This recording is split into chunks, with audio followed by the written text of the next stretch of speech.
नवरंगपुर जयपुर रेलपथ प्रकल्प सकाशे होइथिबा जमी अधिग्रहण बाबद क्षतिपूरण राशि प्रदान कार्यक्रम आज नवरंगपुर जिला पुराणा मंडी पड़ियाठारे अनुष्ठित होइछि। जिलार नंदाहांडी तहसिल डाइभटा नुआगुड़ा गादबागुड़ा सिंधीगुड़ा ग्रामर जमी हराइथिबा मोट 237 जन हिताधिकारी को क्षतिपूरण बाबद 255 कोटी 26 लक्ष 49,928 टंका प्रदान करा जायछि। एही कार्यक्रम में विद्यालय और गणशिक्षा मंत्री नित्यानंद गंड, नवरंगपुर सांसद बलभद्र माझी, जिला योजना बोर्ड अध्यक्ष तथा नवरंगपुर विधायक गौरी शंकर माझी उपस्थित रही हिताधिकारी को क्षतिपूरण राशि बंटन करथिले। जयपुर नवरंगपुर रेल प्रकल्प निर्माण कार्य वर्तमान आरंभ होइथिबा बेले प्रकल्प संपूर्ण हेले रेल जोगाजोग क्षेत्र में नवरंगपुर जिला एक नूतन अध्याय सृष्टि करिबो बोली एही अवसर में मत प्रकाश पाइथिला। एही कार्यक्रम में जिलापाल डॉक्टर महेश्वर स्वाई समेत जिला स्तरीय अधिकारी रेल प्रकल्पर हिताधिकारी और जनसाधारण उपस्थित थिले। Bureau report news 24 Nabarangpur.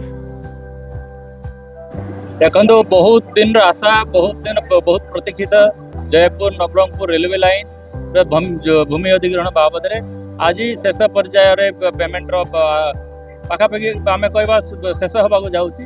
नंदाहांड 4टा मौजा दाईभटा नुआगुड़ा सिंधी बटा एवं आपणकर गादबागुड़ा यही मौजार विगत दिन में दाईभटार पेमेंट होता बाकी 3टी मौजार पेमेंट हो सर्वमोट 237 हिताधिकारी अच्छा समस्त चिन्हट हो आज 140 जनकर पाखापाखि पेमेंट होती अन्य मानक नोटिस करा जायछि विभिन्न जगह अच्छा बहुत कम दिन में समस्त पेमेंट हो आम 100% जमी अधिग्रहण बहुत जल्दी सर या द्वारा हम कौन आगामी वर्षा भितर आमर टेंडर प्रक्रिया सरीज वर्षा पर धान कटाकटी होगी जमी सुखिला बेलू रेलवे लाइन जयपुर नवरंगपुर तैयारी आरंभ हो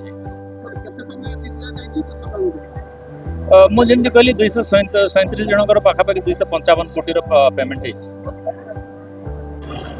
देखंतु जयपुर रो नवरंगपुर रेल लाइन ये नवरंगपुर वासी बहुत दिन रो दाबी थिला।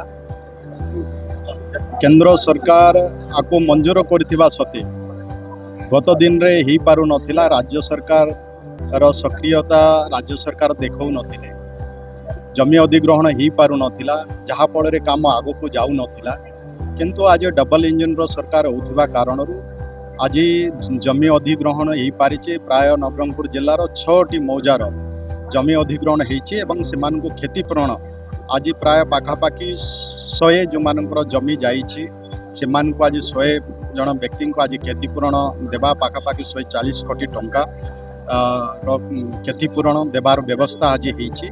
निश्चय एथिरो नवरंगपुरवासी आज समस्त खुशी अनुभव करुचंते तांकर जो आशा थिला से आशा आज पूर्ण हेबाकू जाउछि जे आगामी दिन रे रेल लाइन जयपुर नवरंगपुर को हबो रेल सुविधा आज नवरंगपुरवासी पाई पारबे। ये संभव केवल मात्र हैला आज डबल इंजन रो सरकार निश्चय आज नरेंद्र मोदी जी सरकार रे आज रेल लाइन रो डेवलपमेंट पाई आज ओडिशा को प्राधान्य दैछंती ओडिशा को अनेक अर्थ भी दैछंती जहाँकि ये गोटे रेकर्ड भी सृष्टि करिछि। तेणु निश्चय ये सरकार समय रे आगामी दिन रे पुणी थरे आमर जूनागढ़ को भी रेल लाइन संजोग हम नवरंगपुर जूनागढ़ को तार भी काम आरंभ हम।